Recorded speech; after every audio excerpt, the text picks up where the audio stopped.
So let's take you live to the House of Lords, where, as you can see on his feet right now, Lord Cameron of Chipping Norton addressing the House of Lords for the first time. Let's listen. Mechanisms so that Parliament is able to scrutinise all the work of my department.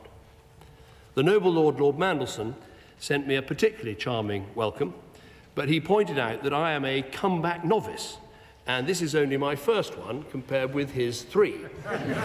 I suppose my response should be to point out that to make 3 comebacks, you need both his prodigious talent and you need to be sacked twice by the Prime Minister, which is a fate I'm hoping to avoid. I take my seat bearing the title of Chipping Norton. In fact, the first message I received after my appointment was from the vicar's wife, making sure that I would take the town's name. But I'm not claiming divine intervention. It was an easy choice. This beautiful place is one of the West Oxfordshire towns which I represented in Parliament. It's the place where I brought up my children and the place our family still considers home. The Chippy Larder Food Project, where I volunteered for over 2 years after the start of the pandemic, will have to manage without me for a while. Last year, 3 of us loaded up a lorry full of food, clothes and supplies and drove it to the Red Cross Centre on the Polish-Ukrainian border. Our leader was Rizvana Pool, who, and members will be pleased to hear, in a house that values cross-party collaboration, is one of the town's Labour councillors.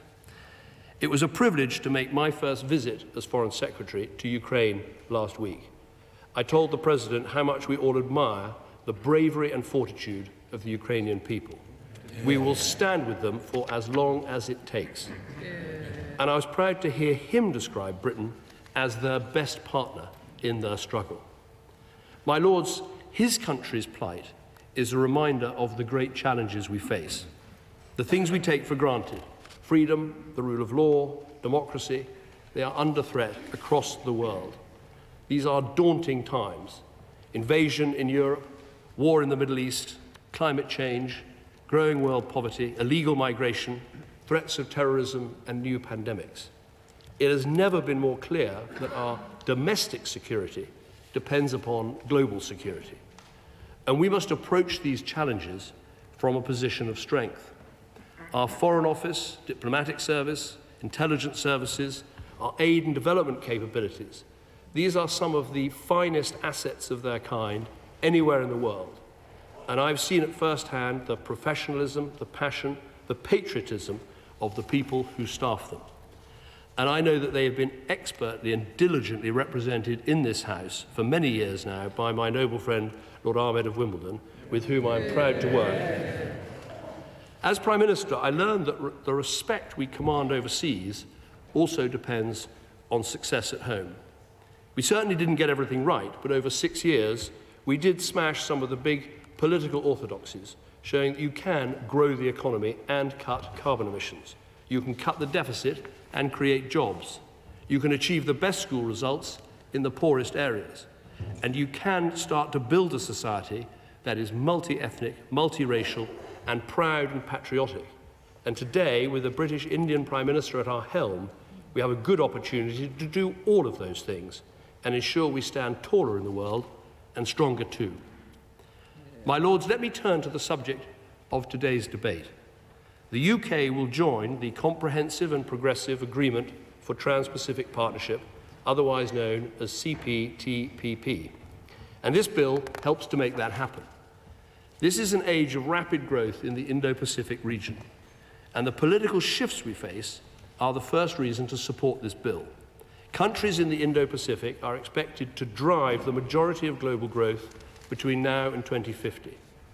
I want to continue this government's work to deepen our relationships with this region and support the shared security and prosperity. We've signed the AUKUS Pact with the US and Australia. We've signed the Hiroshima Accords with Japan. We've become a dialogue partner of ASEAN and agreed groundbreaking digital deals with Singapore. Membership of this vast global trade area is the next vital step on this journey, putting the UK at the heart of a group of some of the world's most dynamic economies. It will bring us even closer on pressing challenges like climate change. It will give us a new impetus to influence geopolitical competition around rules and norms.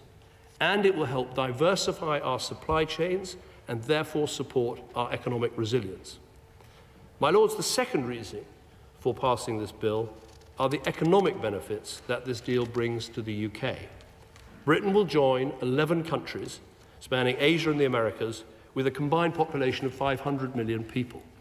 We'll have a combined GDP worth nearly 12 trillion, 15% of global GDP.